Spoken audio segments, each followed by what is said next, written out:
Recording to the cloud. All right, we are on the permanent record now. Woo! Woohoo! Our topic this morning is all about words, all about language. So important. What's really interesting about this topic is the different perspective that Georgie and I bring to it. This morning we meshed our slides together. Night and day difference, which was really, really kind of cool. So what you're going to get today are the importance of words from two different angles. And to get us started off, the quote of the day. No matter what people tell you, words and ideas can change the world. And that is from Robin Williams. And Georgie and I both agree that we love Robin Williams. We do. Perfect quote. Perfect. I love it. All right. So we didn't say who we were. Hi. Oh, yeah. Welcome to the Georgie and Patty Show. I'm Georgie. I'm Patty. We're still practicing our routine. It's only 24 episodes in. We got time. That's right. We have time. Basically, you're here with us getting, especially today, two perspectives on topics. Yes. And Georgie gets to drive today. All right. Yay. I'm in the driver's seat. Okay. So shall I start this slideshow now? Yeah, start the slideshow. Okay. We're excited. Here we go. Can you see that? You can see it. Our beautiful slide for the Georgie and Patty Show, Yes. episode 24. Ooh. Come on. Okay, there we go. So yes, as Patty mentioned today, it's all about language and the power of words, because what you say really, really does matter. And like I see, you're going to get two perspectives on this today, which is really amazing, if I do say so myself, even though I'm completely biased. And that's my opinion. Oh, so our permission slip. Did you open the new slide deck? Oh, I don't know. I think so. What? Yeah, I did. Hang on a second. I changed the permission. One moment, please. I'm going to stop sharing with you. I'm going to go look. Hang on. I did open the new. Maybe it hadn't finished syncing. Let's check. It's still syncing on my computer. Do you want to share from your screen? I can share from my screen, and then I don't know why mine's still syncing. Welcome to reality, folks. This is live TV. This is reality. This is what happens. TV. So yeah, good. So you get to drive, and then I'll just. I'm going to drive for a couple of slides. Then I'm going to let you take over. Can I do that? You are flexible. Yeah, I'm going to close my screen and you can share yours because the rest of the deck is all the same. Oh, true. Okay, that works. Totally true. Look at this. Look at Amazing. this. We've got the. Oh, I've got the green. I've got the green square of awesomeness. Yeah. We have the topic, the language, and the power of words. Where is the updated permission slip? Oh, I moved it. That's why. Moved it. I moved it because I'm going to talk about car maintenance first. Happy Monday. Happy Monday. It's Monday. Okay. To start us off with the power of words, look at words and how they fit into your sales and marketing. Now, kind of like how a car has an engine and a drivetrain and a whole bunch of good stuff that makes it go, makes the wheels turn, makes it go from one place to another. Cars don't go anywhere without fuel. And this is probably the best kept secret of marketing. I don't understand why, because it is in plain sight, but we talk about this over and over and over again, is that your marketing runs on words. The words are the fuel. Without the right words, your marketing stalls out and nothing happens. words are everything. And we often get into this place in the marketing where we're concerned about the mechanics. We are, we want a 4-part video series. We want a funnel, a 6-sequence autoresponder email, even things like a website, a social media presence. All of that stuff runs on words. Imagine for a moment that your website was all written in Russian and your clients speak English. How well do you think that website would work for you? The words matter. The words make a difference between a website that works and a website that doesn't. An email that gets opened and an email that gets deleted. Facebook posts that are shared and liked and clicked on and commented on, and one that just kind of disappears without any interaction at all. Your words matter. What you say in the video matters, not the fact that it is a video. And this is a difficult thing for people to really grasp or to really see. It's like words are like oxygen, super important, but we don't necessarily see that part of it. Anyhow, your words are important. And I can tell you this about your marketing is that it's all about getting the right message to the right people at the right time. And I'm going to let Georgie break in and tell you the same story she told me this morning. Did I tell you this morning? Oh, about the videos. Yes. That one? Yes.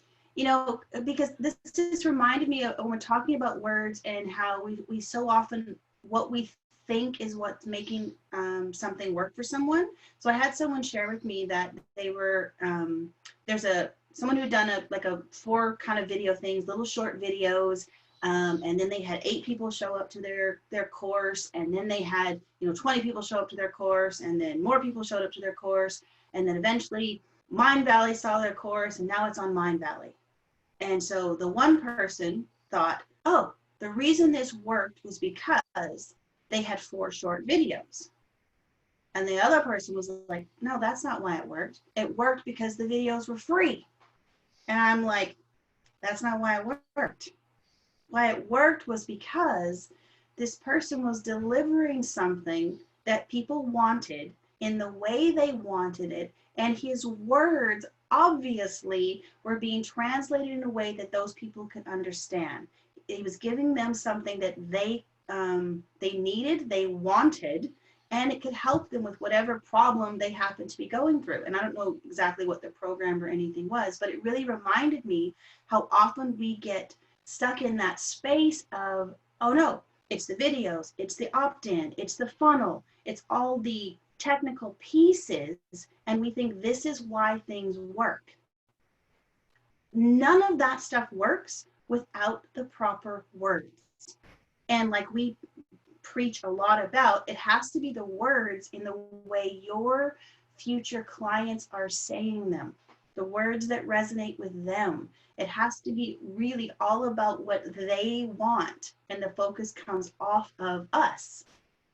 So it's all of those things are lovely, and they only work if you've got these fundamental pieces in place. Yeah, absolutely. If you want to, here's a way you can find a problem with your marketing by checking into 3 things. Is it the right message? Is it in front of the right people? And are you delivering it at the right time? This is where people get tripped up in marketing all the time.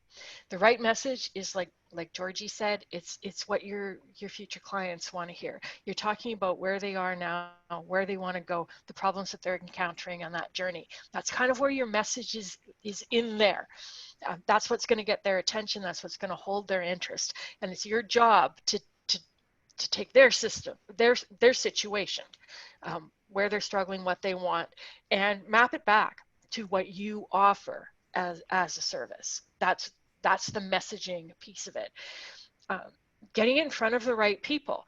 Sometimes we have great messaging and it's in front of the wrong people. this you can have a fantastic marketing message that is has engineers and technology professionals just getting absolutely excited about it. And if you put that message in front of say daycare workers with a completely different problem, a completely different interest, it's not going to land. So the message needs to get in front of the right people. It's why it's so important that you have an idea of who your future clients are and where you might find them, so that you can get that message in front of them. And the third piece of this is timing. People are not ready to hear about what you're selling until they know that you understand what their problem is and what they're looking for. They're not actually interested in your service right away, and too often we want to put the sales part of it in front of them too quickly.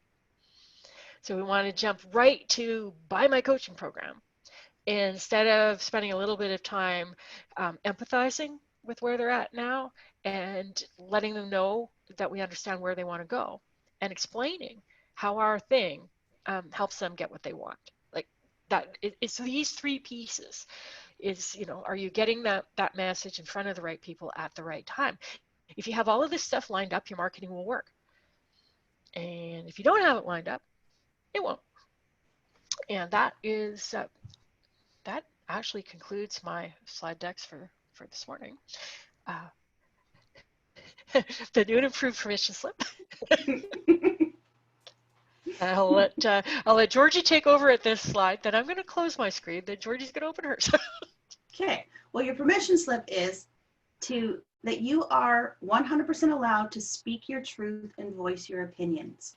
And I really wanted to put this one in here today because some of the information that I'm sharing, it is my opinion. I do feel strongly about it. And, take what works for you, ditch what doesn't, and know that you absolutely have permission to show up in the way that you want to show up, speaking the things that are true for you and voicing your opinions. And, this is something that we do talk about this a lot, and we love actually all kinds of different opinions because we believe that actually opens up conversations. And I think when you come from that place of being able to accept people for their truth and their opinions, magic really comes out of these kinds of conversations because we start to see different perspectives, we start to see new ways of doing things, and it's really, really magical. So please stand up and speak your truth and voice your opinions. You have permission to do that today and whenever else you would like to do that. But there's your permission slip to use as needed when needed. Okay. Let you take it. Now I'm going to go, oh wait, I have to go open it. Hang on a second. This is a little chit chat, little do. This is where the theme song comes in or something, or the musical interlude. Yeah, this is the graceful handoff happening. The graceful handoff that sometimes happens. We move from boring Patty to exciting Georgie. Not boring and exciting. All opinions. But as we, even as we start to do this, you can kind of start to think about how important do you think language is in your business, or how aware are you of the language that you're using? I think those things can be important too. So some thoughts to consider as we move through this, for sure. Oh, this is great. Oh, this is great. We got a suggestion in the chat that we should do station identification, and I think that is great. You are tuned in to the Georgie and Patty Show. We run daily, Monday through Friday at 9:30 Pacific time. You can find us live on Zoom, and we're on our Facebook page. And speaking of Facebook, we have a comment. I love everything you present, Patty. Exactly. Requires both. And I think, that's what we often hear a lot from our clients, right? Is that it's really nice having two different perspectives. It's so good. All right, here we go. Woohoo! Okay, so as I move into a little different area around language and words, Language is really very powerful. And I love this quote from Desmond Tutu, because language does not just describe reality, language creates the reality it describes. You know, and often I think the words that come out of our mouth are something that we often don't pay too much attention to. We've been talking for a very, very, very long time. And often the words, they just come out and we're not paying too much attention to where are these words coming from, and am I intentional about what's actually coming out, and what are the impact of these words? What is the reality that it's creating? What kind of reality am I describing from my words? Because, you know, we have so much internal dialogue going on. All of our thoughts are running around in our head. And all of these things, whether we realize it or not, are coming out in the words that we're speaking. So every time we say something, all the words we're using, they're giving people a glimpse into the inside of our head, into the things that we're actually thinking. And we might not be aware that this is happening, but just know that whatever kind of internal thoughts you've got going on, the dialogue you're running, in some way, that's coming out of your mouth. And the other thing it gives us and others, when we're aware of the words that we're using, is that it kind of gives us an overview of the map of how we see what's happening in the world. It also is a clue to what we really believe. So the more we start to pay attention to the words that we are using, we can get clues as to what's happening in that deep structure of our mind, the things we're unconsciously happening that we're not even aware of.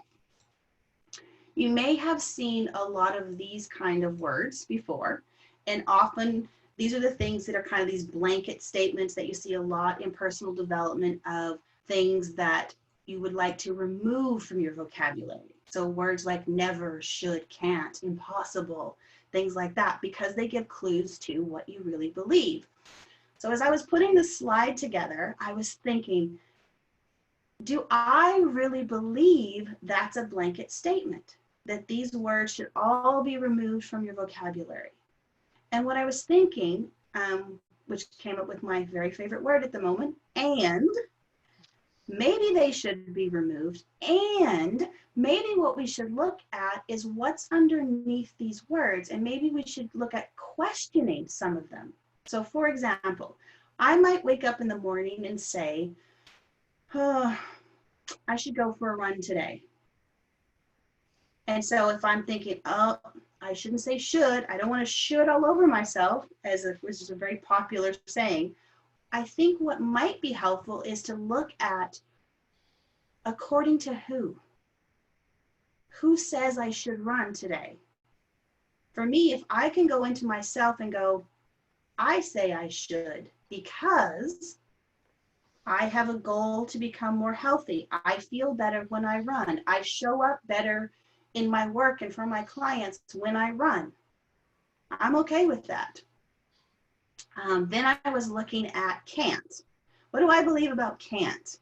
So then I go to, I can't fly a plane right now. What I really believe though is I could fly a plane if I really wanted to, if I wanted to put in the time to learn how to fly a plane. And the reality is right now, I don't know how to do that very well. So I can't fly a plane yet. And then I looked at never. So then I'm like, okay, is there ever a time where never would fit in? So I go to something a little extreme, I guess. And I'm like, I believe that you should never, ever kill another human being. Then I thought, would that be true for everybody? What about people who believe in the death penalty? That's killing people. Maybe you believe that that's okay. And that is okay if that's okay for you. So I think sometimes these words that we want to blanket across, sometimes the better option might be to ask these kind of discovery sort of questions. It's like who, according to who? Never, ever? Let me see. Could I find a reason for that? If not, maybe I want to remove it from my vocabulary. But often asking these questions, I think will help you decide if you want to leave these words in, take these words out. those kinds of things. And if I look at, impossible, when I think of that, what's coming up? What does that make me believe? What do I believe? So if I think something is impossible, will that stop me from doing something? So is that a word that works for me or doesn't work for me? I think the real key to language and words is starting to become really aware of the intention behind the words that you're saying, and the intention of the work that we're doing in the world, how I want to show up in the world, and do these words reflect that? Do they allow me to be in alignment and be congruent? We talked a lot about this when I was sharing the stuff with the Dilts pyramid, and how do we stay in alignment and stay congruent?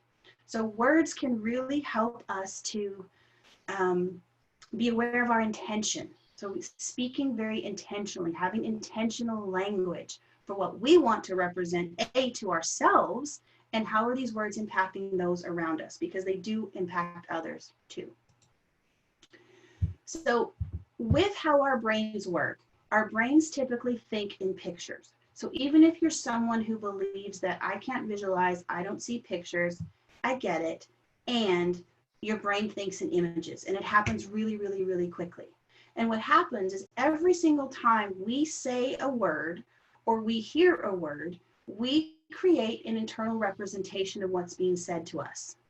And so while that's happening to us, it's also happening to other people. So when we're speaking to others, be it our family, our friends, our clients, our future clients, they are creating internal representations based on the words that we're using. So this is where we can be intentional about, what do we want people to create? What do we want them to be seeing in their minds? So I have a fun little exercise that we can play with here that will sort of give you an experience of this. So when I say purple elephant, what happens for you? More than likely, before you even thought about it, some image of a purple elephant popped up into your head. What if I say taxi cab? Whatever taxi cab looks like for you is going to pop up into your head. You're going to see the picture of it. How about sunset?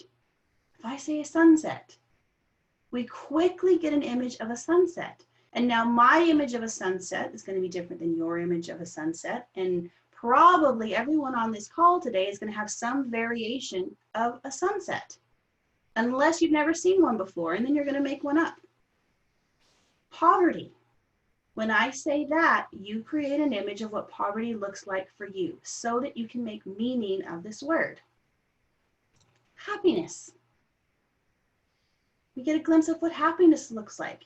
And from that thought and that picture, we start to create feelings inside of ourselves as well, whether we are aware of it or not. And they may just be very subtle things. But all of these things are happening when we say words to people. And often we think these are just words. Really, it's just a word. How could that really mean anything? But I want to encourage you to start thinking about the intention behind your words and the internal representation you are creating for yourself and for others. Now we're going to talk about some of the, Patty and I talk about this a lot actually, about some of the words that we use. And I think it's without really being aware of it, without thinking about it, and without intention. And so often, just because we're not really taught to be aware of the words that are coming out of our mouth or what that might look like for other people. So keeping in mind that we are creating these internal representations for us and for others, when we think about what we're calling dehumanizing words or languaging, it's words that's kind of taken the human qualities away. So for instance, in business and in marketing, we often use your target market. So I'm out here searching for my target market. So that's why I chose this picture, because it reminds me when I'm looking for my target market, there's people walking around with kind of this bullseye thing on their head or this dartboard, and I'm looking to where's my target market, instead of looking for a human, for a future client, for someone that I could help, for someone who may have a problem I could help them solve.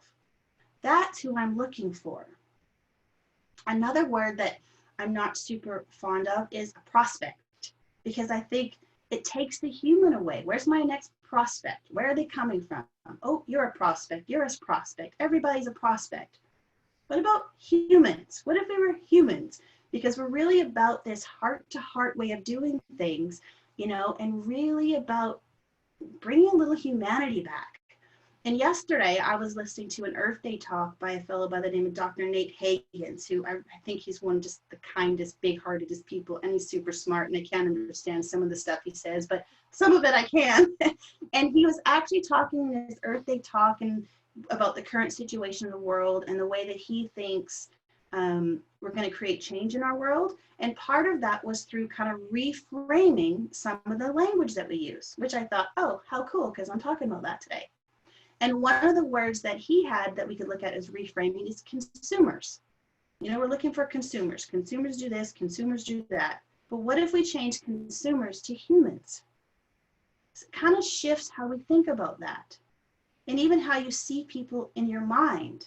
And the other one I really like that he brought up too, which I kind of think goes with consumers as humans, is goods and services. We have goods and services. Well, what if it was about how we are good to people and being of service to people? But really bringing back this human thing and looking at how the words we're using are creating these internal pictures a lot for ourselves. I think that's really the big piece of this kind of languaging, is what is this picture creating for me, and what does that say about the beliefs I'm holding about people, about clients, about doing my work and my business. I think that this is kind of an important point too, is that when we dehumanize, it makes it okay to do some of the things that we do. Because if we think about, when you think about, targeting people and convincing and converting and trying to get people to do things that they don't want to do and psychologically manipulating them, that's a lot harder to do when you think about them as human beings than if you're thinking about them as leads or prospects or suspects, that kind of language. It's my target market. Some places they say marks, right? It's like, it's just that bad, right? Oh my gosh, totally. I totally agree. I think it creates that separation. I'm disassociated from things. So it makes it so much easier to do things I might not normally do. And maybe this is where we get into some of that stuff about how I show up in business and how I show up in person as a human, is by creating this distance. And perhaps it's some of the words that we're using that we don't even know at an unconscious level that's helping us create this space and this separation, which I find, it's super cool. The next kind of language I want to look at, I'm calling it violent language. And I kept thinking of if I could come up with a different word, and for me, I couldn't find another word. So I'm sticking with violent. And when I think about violent language, often you may hear, and this is things that we say to ourselves, about how we're doing things, as well as we often use this when working with our clients. Like, I often hear people who, especially in coaching and are working with people, well, you know what? Sometimes my clients just need a good kick in the ass. That's what's really going to get them moving. And if we think about that image, could you actually imagine walking up and kicking your client in the butt? Like, really? Interesting, right? And then that kind of goes under those things, to those beliefs. What do you really believe? Do you believe that your client is whole and has all the resources they need? Do you believe that, in order for your client to make change, they're going to need to experience a little pain? Do you believe that you're the only one that can make the change for them, or they can't do it without you? So you've got to give them that push, kick, or those kinds of things. It's an interesting thing to look at. And then also the things we say to ourselves, like how many times you might have said, oh my gosh, I am so busy. I am just slammed with work. When I think about slammed, literally I think about being body slammed. And whether we're aware of it or not, these images are flashing quickly in our mind that's creating a feeling, whether you know it or not, because everything is part of a system. So everything we do is affecting something else. Sometimes you might hear people that are like, oh, I have so many deadlines. My deadline is so close. Honestly, I just feel like I have a gun to my head. What kind of pictures do these things bring up? And we say them without really thinking. And I think the point that I want to make with this episode of our show is to kind of slow down and begin to think for yourself. Start to think about the words you're using. Think about the images they're creating for yourself, the images you're creating for other people. And when we look at who do I want to be in the world? How do I want to show up? Is this congruent with my purpose? Does this help move me forward or bring me backwards? This is kind of the next level thing to look at. And it's something I've become really aware of in the last few months, really, really a lot, with wanting to be more intentional with my language, really wanting to be aware of the words that are coming out of my mouth. And I am far from great at it, that's for sure. And it's something I want to be better at so that I can be more in alignment. I can be more authentic. I can really be aware of my impact on those around me, on my clients. You know, how am I showing up for them? As well as it helps me to uncover some of the beliefs I might have buried that I don't even know about, that I can start to change, just like we're talking about the pyramid. Where am I in that pyramid? And this is one more thing I can use to see where I might be stuck, what might be holding me back. Oh, what are these things? And really beginning to be very intentional about how I show up and the words that I'm using so that I can be of more service to people. And again, it's one of those things that's not super popular because many things, everybody says it. What's the big deal? Well, so what? Does it really, really matter? I believe it really matters because I believe we are all connected. I believe we are in this system. I believe the words that come out of my mouth, not only do they affect my personal body system, they affect the system of those in front of me. They affect the collective system, the interconnectedness that we all have. So I believe it is important. And I love this quote by this Nan Russell here that, you know, poorly chosen words can kill enthusiasm, impact self-esteem, lower expectations, and hold people back. And well-chosen words can motivate, they can offer hope, create vision, impact thinking, and alter results. And I think this is where that intention comes into play. How do I want to show up for me and in my business? And I'm really clear about, you know, the identity I want to be, the purpose. I want to build people up. I want to help them move forward, right? When we shared that quote the other day, right? I want to let people know that they are worthy and they are magical and create these environments where people feel like they matter and they can bring their gifts into the world. And this can be done. One of the tools is through being really aware of the words that I'm using and what that impact is on others as well as myself. And because words can either empower us and empower the people in front of us, or they can disempower us and disempower the people in front of us. And I think when we do this with intention and we use these words that are really uplifting, it helps us to shine our lights a little bit brighter. You know, it helps us to bring our gifts into the world. It helps people, you know, see our beacon up there and be drawn to us. And it's just another way for us to show up as purpose-driven business owners and entrepreneurs that are helping to create transformation in this world. It's another way for us to show up in alignment. It's another way for people to find us. And these things take time, they take work, but I think it really comes down to that intention, right? Words are really, really powerful. What you say really, really matters. And then it's just how intentional do we want to be? So that's kind of my take on the power of words and the power of language and the impact they can have on ourselves and on others. So thoughts, questions, I would love to dive into this deeper. Let's chat about that. I have a thought I'll share. Yes.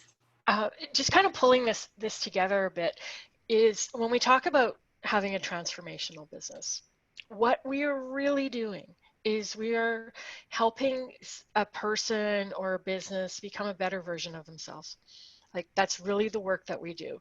Like that's the kind of the end result that they're after. And where we really help our clients is in showing up as a leader, as a guide. We talked about that in the storytelling. Yes. It's we're painting a brighter future for them. We're showing them the way, leading the way. That kind of a thing. So when we pull together the words that we're using for our marketing and what our clients want, we're looking at empathy for where they're at now, understanding their problems, understanding their struggles, like not downplaying that, but being there for them and showing that we understand, but not dwelling on that, not digging in the knife and twisting it and making them feel more pain so that they will buy from us or any of that other kind of shit that people tell you to do. But we're also painting the after picture for them. It's like, here's what's possible for you. Here's what's possible for our world. Here's what's possible for your business or however it is that you're working with them. Is to paint that future picture as well, and to hold that vision. So how we show up as leaders, what we say, so important. So important. So true. So true. Such a great way to tie it all together too. I love it. As you speak, I think of how careful I am with the words I use with clients when they are stuck or forget how strong they really are. Somehow I'm not so careful with the words I use with myself. So true. So true. And I think that's the challenging piece to a lot of this is, are the things that we say to ourselves, and being aware of not only are the words that are coming out loud, but that self-talk that's going on in there. What am I saying to myself every day, all the time? And how is that serving me? It's so habitual. It's the being aware of it. That, how much are you telling yourself all day long without even really paying attention to it? That's the other piece of this. I think that's what makes it challenging to do this. It requires a high level of awareness and monitoring to make those changes. Yes, absolutely. I learned to use remember to rather than don't forget to. The difference is the reaction between remember and forget in the brain. Yeah, and the other piece of that too, what they say in NLP is that the brain doesn't process negatives. So words like don't, it basically eliminates it. And so instead of what it's seen is forget. Oh, so instead of like, don't forget to turn the TV off, it's from forget to turn the TV off. And there's lots of things within, linguistics and language like that, I think that come up that can be kind of fun too. And it also creates that thing where we go from the black and white thing, right? Just like the nevers, the shoulds, the can'ts, where you could change. I should go for a run too. I could go for a run today, which probably does create better feelings in yourself and more possibility and more options. And we can also go back to, having those questioning where that's really coming from, what's underneath that, which brings up the beliefs and the values and my identity, all those kinds of things come underneath. And really we think it's just a word, but what's underneath that word? I could, and I choose not to. Yeah, exactly. Right. It's the empoweringness of it all, which I think is good. And just the intention, like, am I intentionally choosing the words that are coming out of my mouth, and do they really represent who I want to be, how I want to show up? Which does require, I think, that's a lot of awareness, because I don't even know how many words we probably say in a day. And yeah, and I think of myself, right, when I get so excited and I'm like, whoa, stuff just coming out, certainly all intention has gone out the window, and I am on autopilot with things, that are coming out, sayings I probably heard as a child and that I'm still using. And I think of, like, with the can't thing, my whole life I think I heard, can't never could, can't never could. which probably led to, okay, well, I guess I can kind of do whatever I want. But maybe that's what put in the things of all things are possible for me. But little sayings that we've heard probably our whole life, cultural sayings, like, different cultures have different things that we've been saying. Money doesn't grow on trees. Okay. All of these things create pictures, which lead to the things we believe and what's possible. This really is about this this intention. And then for me, I kind of think I turn things into a game as well. It's, oh, let me see, what am I saying today? Oh, look at that. Oh, is that how I wanted to say that? Oh, I don't know. Because I like things to be fun. And I think that's what this is about. It really is about the awareness. It's not about you beating yourself up for words that you're using or any of those kinds of things. And we were talking this morning too about, about consent with things, right? Because you may have clients that they really like that pretty more forceful approach to accountability and helping them stay motivated and those kinds of things. And it's what works for them. And do you have consent to go there with them? If that's what they want, great, right? Perhaps being more of the drill sergeant and there's going to be consequences for this because it's how people work. But it's not about never saying anything. I think it is about that consent piece you were talking about this morning. Mm-hmm. Yeah, consent keeps coming up for me over and over and over again because a lot of what is taught in terms of sales and marketing is done without consent. Like that's really the part that gets to me. It's I've had people tell me that doesn't matter what you do to get the sale because the person can't benefit from your transformation unless they buy. So, the means justify the ends, and say whatever you have to in order to get them to buy. Take away their power to choose. Put them under high pressure. When we hear about these tactics, like, I'll lower the price as long as you buy in the next 30 seconds, or as long as you're the first person to run to the back of the room, or you say yes and give me your credit card before we leave this call.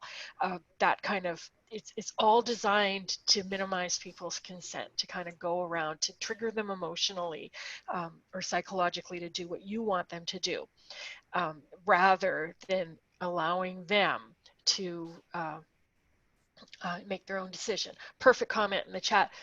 Don't take no for an answer. Classic sales advice. It's like, apply that same advice to dating and tell me what you get from that. Exactly. And when you hear that, don't take no for an answer, think about the words people use when they're following that advice. And then think about the pictures that are being created in the person's mind in front of you. And now you wonder why it works. And that's when it comes down to being intentional and how do you want to show up? Does that phrase really work for you? And I love that. Yeah, apply that to dating. Would it be acceptable there? I don't think so. Yeah, and that's just it. The parallels between dating and rape culture and sales and marketing are unmistakable once you see them. And it's not surprising that some of the most successful sales and marketers, I'm not going to name names, but there are some successful sales and marketers got their start teaching pickup artistry. Exactly. And I think this is where that starting to think about things really comes into play. If I make this acceptable in sales and marketing, and can I map this across to other situations, and would it be acceptable here, and here, or would that just seem absolutely absurd? And I think that's why when we can realize that this is a human being in front of us, not a prospect, not a mark, not a target, but not a suspect. I mean, they're not just. Yes, Oh, I suspect Totally. they might be a client. It's like, oh, they're lurking around in the shadows. They got blood on their hands. It's like, really? Yeah. This is a person. This is a human. Yeah, it's not. It's not a lead in my funnel. It's not one of those numbers, one of those conversion percentages. It's all this dehumanizing language is what um, makes it okay to do some of these things. It's just, yeah. Yeah.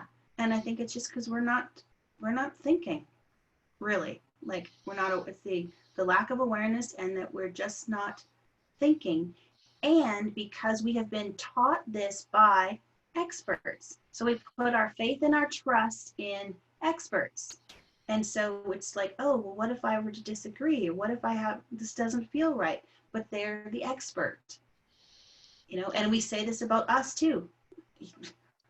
Think for yourself. These are our opinions that we are sharing with you. We would always encourage you to think for yourself. But it's also the kind of brainwashing that we're getting too. It's totally. like, some of the people are not innocent when it comes to this. They are very intentional about what they are doing. And they know they're being psychologically manipulative. They studied the psychology in order to do that. They do NLP training so that they can use it on stage in front of an audience to get them to buy more stuff. It's like cutting edge psychology is being used by marketers. Like that's the truth too. And it's about educating yourself about these sorts of things that are going on so that you're not taken advantage of, so that you have the same information that they have going into these transactions, and so that you can mindfully make a decision as to how you want to show up with sales and marketing rather than mindlessly following what the experts say to do. You can stop and say, no, you know what? This cycle stops with me. I'm not going to do that. That's not okay. Because when we get to this place where more of us see that it's not okay and we start to show up in a different, more respectful, more human-centered way, things will shift. Exactly. But right now we are outnumbered. Totally. We are on a mission to change that, by the way. In case you haven't figured that out.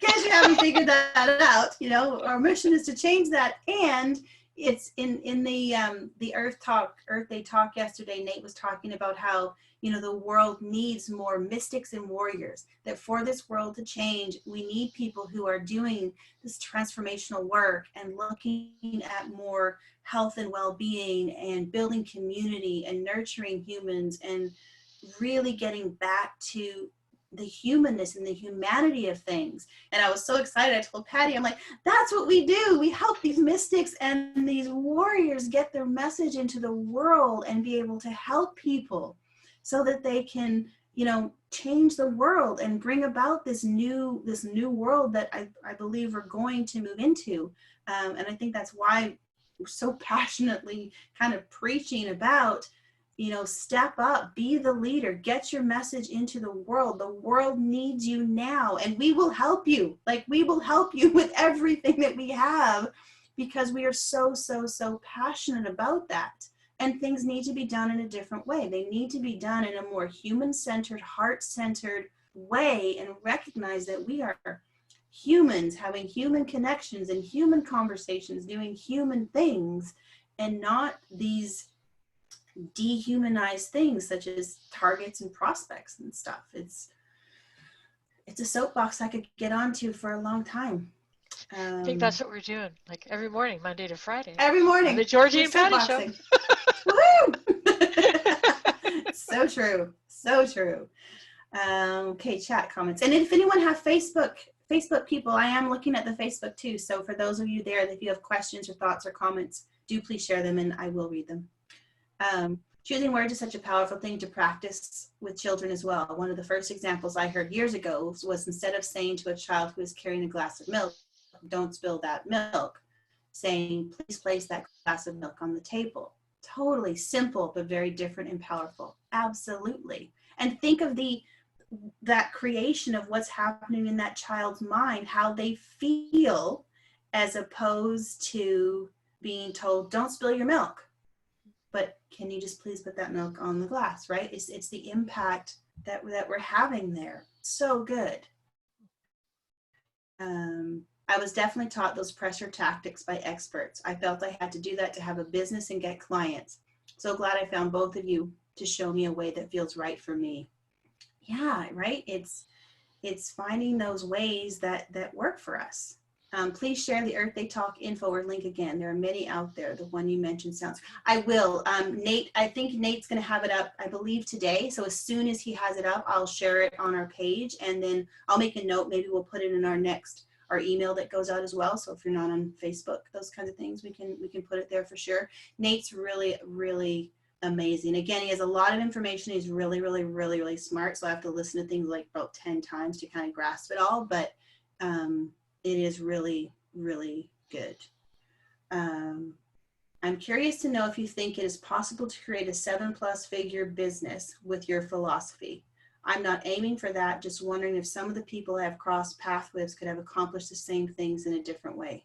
I absolutely 100,000% believe it's possible. There's zero doubt in my mind that that's possible.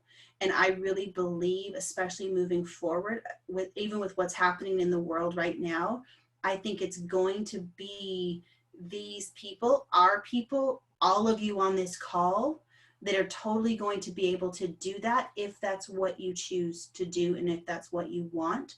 Because I believe that the world is crying for this. We are craving more authentic connection, for people to see us and hear us and understand us and approach us in ways that are more heart-centered and more connected. So do I believe that? Without a doubt, I believe that. If you want a 7-figure business, yes, I believe you can do it this way. No question. So that's my take on that.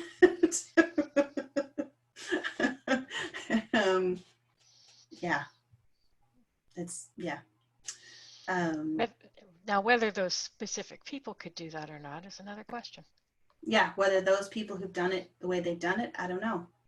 But do I believe it's possible? And for those of us who believe this way, yep, I do. Totally. Sometimes I stutter. The dating analogy was an eye-opener for sure.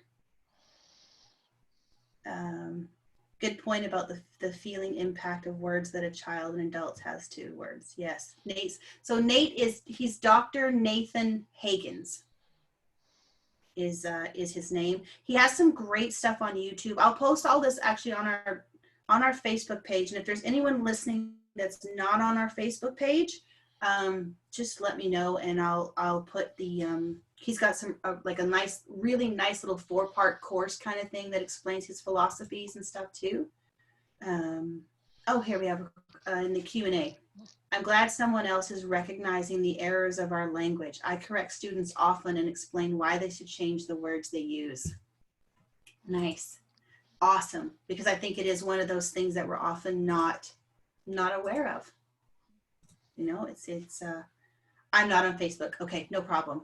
I believe. You know what? I think we should set up a resource page on our website. Oh, good idea. We're going to set up, aka Patty, is going to set up a resource page on our website, and we will post these links and things there. I think that's a really great idea. Yeah, links and book recommendations. It's going to be like the longest website page in the world. Yeah. One day we'll get organized enough where there'll probably be categories and stuff like that. But as you all know, we believe in just getting things done, and then we'll figure out how to make it pretty and perfect later. But really, it's more about getting you the information. I have a Facebook comment here. You are helping me so much with my business. I'm so grateful. One more client on the weekend with heart-to-heart selling. Yay! Woo-hoo! We love that. Amazing. Oh, okay. Let's see what we got here. Okay. I haven't read this. I just read stuff out loud, quite honestly, you guys. So this is how I work. From the chat. This embarking on establishing a business of my own has been one big experience of returning continually to following my inner voice because I am finding I feel uncomfortable so often as I am putting myself out there in ways I haven't in the past. I am continually looking inside and sorting out why I'm feeling uncomfortable. Often it has been because I am listening to gurus whose message actually doesn't align with me, and that is where the uncomfortableness comes from. And sometimes it's actually because I'm afraid, but the gut check is so important for me right now. I love the message you both continually deliver as it helps me sort it all out more clearly. Such a great statement, and I think that's such a good thing, because when we do feel uncomfortable, and it is that part of going inside, being connected to who we really are, and is this something I'm uncomfortable with because it just doesn't align with who I am or how I want to show up? Or is it because I am afraid and I have some resistance to this, and maybe I need a quick motivation call or some little more skill or something like that, someone to help me move past this? But it's that space of stopping and being able to go, okay, let me get still for a second. Let me ask myself some questions. Let me put my own critical thinking hat on and see where this is coming from. And exactly it. Is this advice I'm getting, while it may work for this person in certain situations, depending on where they're at, great. Or is this just not something that's for me right now? And I think coming from that space too, of this just isn't for me right now, also helps to remove a lot of the judgment, where we're not looking at people and going, you're wrong, you're wrong, you're wrong, that's stupid. You know what? That's just not for me right now. Because I also don't want to be a person that's super judgy and wronging. So while that might not work for me, and maybe something that doesn't agree with my philosophy, my values, my beliefs, great. Maybe it works for someone else. I'm super judgy and wronging. I just don't want to put as much energy over there, because for me, what happens is I can get super self-righteous, and then I can put so much attention over there that I forget, oh, I could be using better over here. But I have a tendency to be very self-righteous, and especially when something goes against what I believe to be true, and how I believe, especially when I get on this heart-centered, human-centered, let's be human kind of thing, I can be very, very judgy and self-righteous, and challenges me to be able to step back and go, can I have an open mind here? And sometimes it's yes, and sometimes it's a big F no. You're just lots of swear words will come out of the mouth, and I'm okay with that. And I'm working at being open. I'm thinking that's kind of a quick test, though, right? It's kind of like the thing that you're considering doing. It's like, does it align with your values or not? Like, exactly. Is it like, is that what the issue is? You know, a value or a belief, or is that an alignment with how you want to show up in the world, right? And it's just like, sometimes that's kind of the quick answer. It's like, oh, well, this is sleazy and dishonest, so I'm not going to do it. Other times it might be, there's nothing in here that rubs against my values the wrong way. Maybe this is not a good fit for my personality, or maybe this is something I'd rather not do, or yeah, maybe I'm afraid of it. Totally. Well, and this goes back to the and, right? So many things. So many. All of the things. All of the things, right? Okay, I'm looking in our chat. Oh, I would be glad to meet with you guys. Awesome. We would love that. To meet with us, we could type in our calendar, email, something. Send us a note in whatever way you're able to. Yeah, exactly. I'm gonna put it. I'm gonna Patty and Joe. Oh my gosh, Georgie @gmail.com.